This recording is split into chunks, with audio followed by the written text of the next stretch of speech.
Om Namo Bhagavate Nityanandaya. Bhagwan in Kanhangad jail.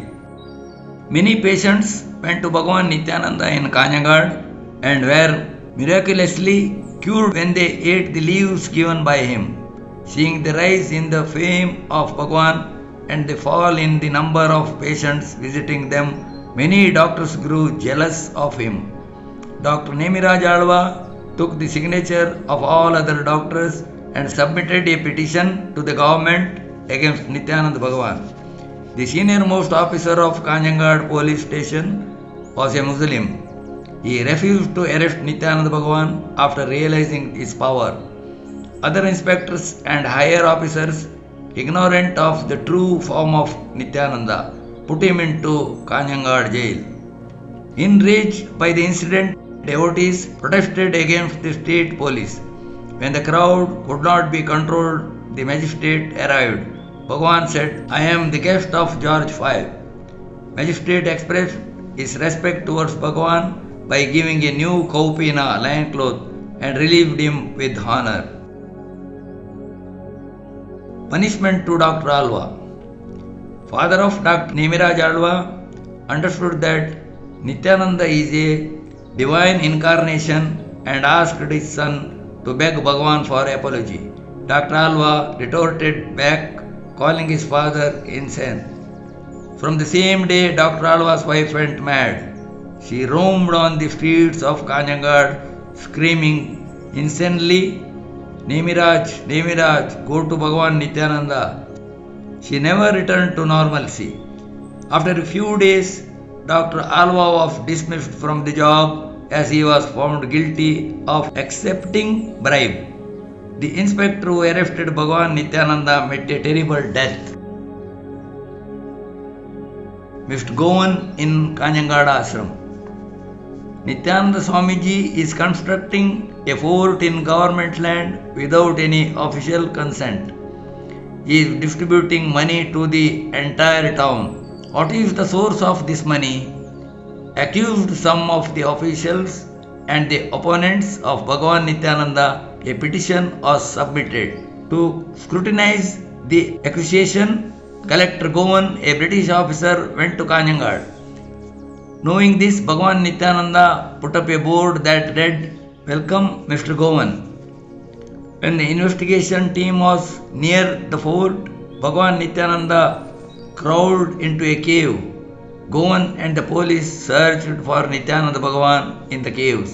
The police dog started barking at one place incessantly. On seeing a cave that was the size of a rat hole, the entire team got perplexed. How could a human enter that cave which can't even be entered by a dog? When they were immersed in the confusion, Bhagwan Nityananda appeared in front of them. The police dogs, which were barking ferociously, calmed down and started playing with Bhagwan Nityananda. Seeing the divine glow on Bhagwan Nityananda's face, Mr. Gowne and other officials were spellbound. "Swamiji, you have not obtained any approval from the government for the construction of the building. From where are you getting the funds? We have come to investigate," told Mr. Gowne. "Many people in this area have no employment. Famine has aggravated the difficulty. Have the government taken any action to combat this?" "No.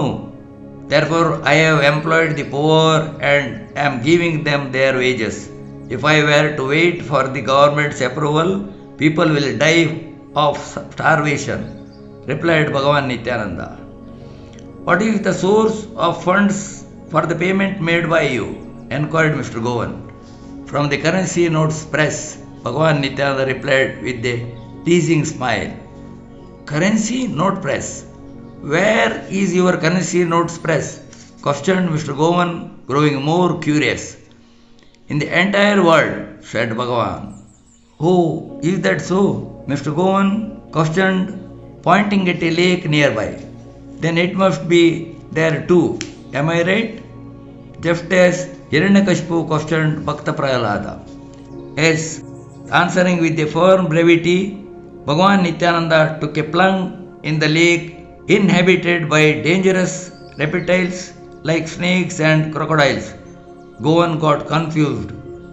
Within a few seconds, Bhagavan emerged from the lake and threw damp wads of cash in front of Govan. The skeptical officer, Mr. Gowne, packed the currency notes and sent them to government bank to test if they were genuine or fake.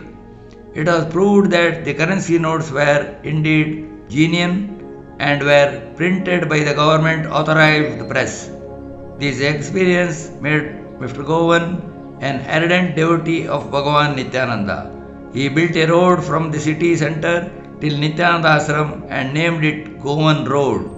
He issued a strict order that no one should disturb Bhagavan Nityananda by unnecessarily interfering with the welfare work undertaken by him. Darshan to a Dalit woman. While lifting a basket to let the hen out, the poor Dalit woman saw Bhagavan Nityananda in the basket. He started growing in size and appeared in life size in front of the old woman. The stunned woman offered her pranams to Bhagavan and told him with tears in eyes that due to several stomach ache, she is unable to continue with her work of cutting the grass. Bhagavan Nityananda reached out to a mud pot, natural refrigerator to store cold water, took out some water using a coconut chip, drank it and gave the remaining water to her to drink. She was cured of the stomach ache and could continue with her work with no difficulty. She told people of the divine miracle in all the houses she visited to sell the grass. The fame of Bhagavan Nityananda spread across Kanhangad just like the fragrance of a flower. Cured tuberculosis. An old woman suffering from tuberculosis for a long time was tired of searching Bhagavan Nityananda. One day after milking a cow, she sat under a tree praying desperately for darshan of Bhagavan. Branches of the same tree started swaying. When she slowly looked up, she was frozen for a moment. Bhagavan Nityananda, whom she was searching for so long, was sitting on the tree. He told her, "I am not a doctor. There is no medicine with me." Later, the merciful Bhagavan plucked a few leaves from the tree and gave her to eat them. He got off tree and drank the cow milk offered by her. Bhagavan Nityananda advised her, every morning water a tulsi plant. Eat a couple of tulsi leaves and drink 3 handfuls of water, chanting Nityanandaya Namaha. On following Bhagavan's instruction, with faith she was completely cured of tuberculosis. Namo Nityanandaya.